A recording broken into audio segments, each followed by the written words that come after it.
যদি দম আছে তেতিয়াহ'লে আপুনিও গৰু কোৱা, যদি দম আছে তেতিয়াহ'লে আপুনিও গৰু কোৱা। So this is a theory or a model or it's a big game plan to deprive the tribals of this Dimoria. Dimoria 90% tribal manu ase. It is since inception it is being dominated by the scheduled tribe. Scheduled tribe boli koa loge loge yat Boro, Tiwa, Karbi aru ete majote missing manu ahise.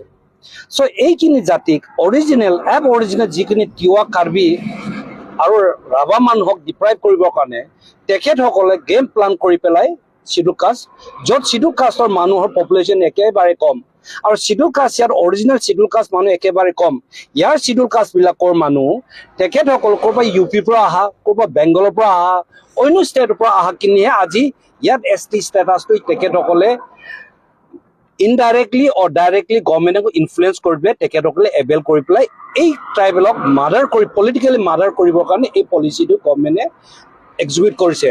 সেইকাৰণে মোৰ এটাই request, এটাই আহ্বান যে tribal মানুহ আপোনালোকে চাওক, আমাৰ বেল এণ্ড ব্লক মাটি হয়, গুৱাহাটীখন আমাৰ মাটি আছিলে, আজি গুৱাহাটীত কাৰ্বি মানুহ আউট হৈ গ'ল, বড়ো মানুহ আউট হৈ গ'ল, আজি ডিমৰিয়াত লাইফত আফটাৰ 1000 ইয়াৰ্ছৰ পিছতো ইয়াত কোনো ট্ৰাইবেল মানুহে জনজাতি মানুহে ইয়াত MLA খেলিব নোৱাৰে। তাৰ মানে পলিটিকেলি ইন ডিচিশ্যন মেকিং বডিত আমি ডিপ্ৰাইভ হৈ গুচি গ'লো। Our constitutional right is being already snatch by the BJP government.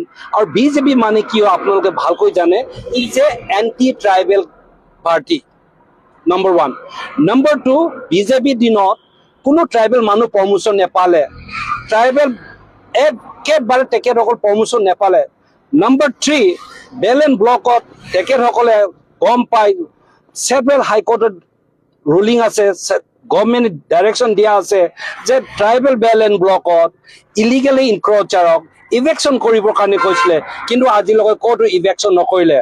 হয়, ইয়াত কচুতলিত ইভেকশ্যন কৰিলে, ৰাইজে ভাল পালে, বাহ ল'লে, কিন্তু আজি ডেটত যিসকল তিৱা মানুহ, কাৰ্বি মানুহ অৰিজিনেলি হাবি জংঘল চফা কৰি বসবাস কৰা মানুহ, তেখেতসকলে 100-200 বছৰ থকা মানুহক তেখেতসকলৰ মাটিটো নন প্ৰটেক্টেড ক্লাছে ইলিগেলি লোৱাটোক তেখেতসকলক ইভেকশ্যন কৰাৰ কাৰণে ৰাইজে ভাল পাইছিলে, কিন্তু আজি ডেটত সেই অৰিজিনেল পটাদাৰসকলক ডিপ্ৰাইভ কৰি পেলাই অসম চৰকাৰ, BJP চৰকাৰ, মামা চৰকাৰে কি কৰিলে, এটা জনগোষ্ঠীক মানুহ মাতি নিদিয়াকৈ এতিয়া গোটেইখিনি কোম্পানী ছেক্টৰক দি আছে। শুনিবলৈ পাইছোঁ আছাম ৰাইফলক দি আছে, কোনোবা এটা বনীয়া গোষ্ঠীক দিবলৈ কৈছে। তাৰ মানে কি বুজায়, তাৰ মানে আমাৰ মাটিটো আনকি তেখেতসকলে ডিপ্ৰাইভ কৰিবলৈ বিচাৰিছে। নম্বৰ 3 আৰু এটা শুনক, যে এতিয়া বেল এণ্ড ব্লক বুলি কৈছে, লগতে ইয়াত ফৰেষ্ট মাটি আছে। আজি জনগোষ্ঠী মানুহে ইয়াত ৰাভা, তিৱা, আপোনাৰ কাৰ্বি কিনি কত বছৰ পৰা ইণ্ডিয়া ইণ্ডিপেণ্ডেণ্ট হোৱাৰ আগৰ পৰা তেখেতসকলে ইয়াত বসবাস কৰি আছিলে।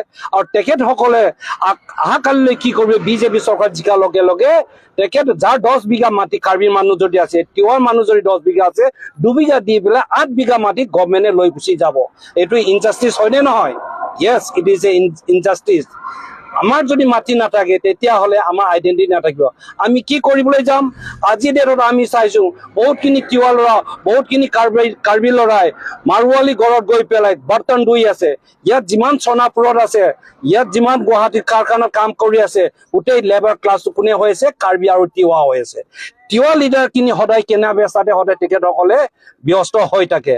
আজি ডেটত তিৱা ৰাইজে কি কৈ আছিলে? 6 শিডিউল লাগিছিলে। ক'ত গ'ল 6 শিডিউল? তিৱা ৰাইজ ক'ত গ'ল? কিয় মাত মাতি আছে? কিয় BJP পকেট আপোনালোকে ওলমি পৰি আছে?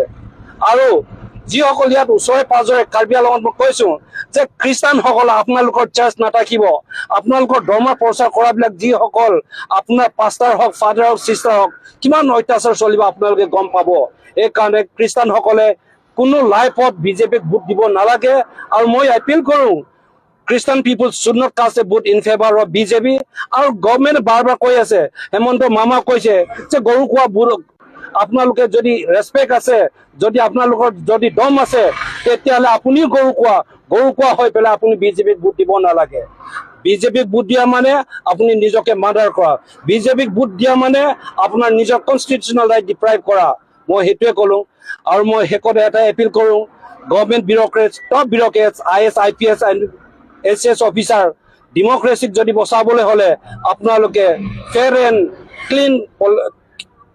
ক্লিন ইলেকশ্যন কণ্ডাক্ট কৰক আপোনালোকে যদি সাইড বায়াস কৰে তেতিয়াহ'লে after your retirement you will also in the same situation you will cry and that will be the last option for you and you are also helpless at the time আপোনাক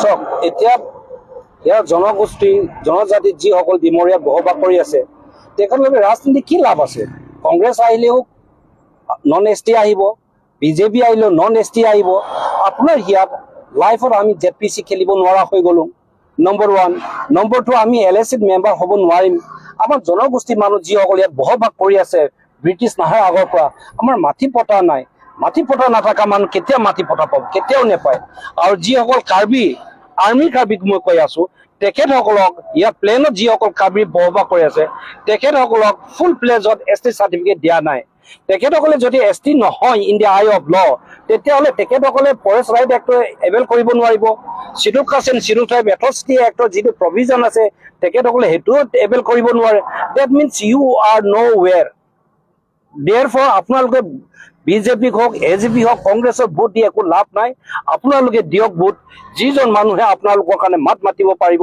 যিজন মানুহে আপোনালোকৰ হৈ পেলাই আৱাজ উঠাব পাৰিব যিজন মানুহে আপোনালোকৰ কাৰণে এটলিষ্ট আৱাজ উঠাব পাৰিব সদনত সেইজন মানুহক আপোনালোকে ভোট দিয়ক শেষত মই এটা ৰিকুৱেষ্ট কৰিম মই as a all India tribal advisor student ইউনিয়নৰ এডভাইজাৰ অল আছাম ট্ৰাইবেল ষ্টুডেণ্টৰ এডভাইজাৰ হিচাপে কনকিত চৌধুৰীক আমি সকলো ট্ৰাইবেল জনগোষ্ঠীৰ ৰাইজে আমি তেখেতক ছাপোৰ্ট কৰিছোঁ আৰু তেখেতৰ নিচিনা এটা শিক্ষিত ছোৱালীক আমি জিকাটো কামনা কৰিছোঁ আমাক নালাগে ইয়াত যিজন বিহাৰী ইয়াত বিহাৰৰ পৰা আহি পেলাই কোনোবা বিহাৰৰ মানুহবোৰ বিহাৰৰ পৰা আহি পেলাই ইয়াত কোনোবাই নাপিত কাম কৰিছে কোনোবাই ইয়াত মানে জোতা পলিচ কৰিবলৈ আহিছে কোনোবাই ইয়াত মাটি কাম কৰিবলৈ আহিছে কোনোবাই আলু পিঁয়াজ বেচিবলৈ আহিছে তেখেতসকলক কিহৰ ইমান অধিকাৰ দিছে চৰকাৰে এইটো আমি বেয়া পাইছোঁ আৰু লগতে লাচিত বৰফুকনৰ জেগা বুলি কোৱা জেগাত ইয়াত আকৌ কাৰ্বি গবেক বুলি কৈ দিছে এইটো কেনেকুৱা লাজৰ কথা এইটো লাচিতৰ জেগাত মানে ইয়াত দপদপনি কাৰ হ'ব লাগে হৈছে কাৰ সেইকাৰণে ৰাইজ আমি কনকিত চৌধুৰীক আমি ভোট দিয়াৰ কামনা কৰিছোঁ